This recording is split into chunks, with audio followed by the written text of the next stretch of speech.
దేశ విదేశాలలో చేనేత వస్త్రాలకు ప్రత్యేక ప్రాధాన్యత ఉందని, ఆ క్రమంలో రాష్ట్ర ప్రభుత్వం చేనేతల జీవితాలలో వెలుగులు నింపేందుకు కృషి చేస్తున్నారని మున్సిపల్ చైర్పర్సన్ తంగెలపల్లి శ్రీవాణి రవికుమార్ అన్నారు. యాదాద్రి భువనగిరి జిల్లా భువనగిరి పట్టణంలో సోమవారం భువనగిరి చేనేత పారిశ్రామిక సహకార సంఘం నూతన కార్యవర్గ పదవి బాధ్యతల స్వీకరణ మహోత్సవానికి ముఖ్య అతిథిగా పాల్గొన్నారు.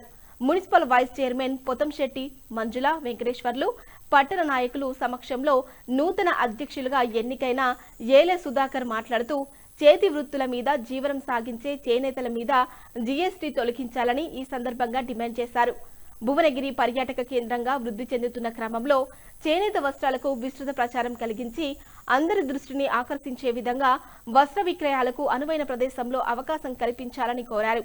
వైస్ ప్రెసిడెంట్ గా తిరుమల దాసు దానయ్య, కార్యదర్శిగా గార్దాసు చంద్రమౌళి, యాజమాన్య కమిటీ సభ్యులు గార్దాసు వెంకటేశం, అందెరాములు, యలగందుల హరినాథ్, బడుగు శ్రీనివాస్, దర్దాసు మనమ్మ, గర్దాసు లలిత పదవి బాధ్యతలు స్వీకరించారు.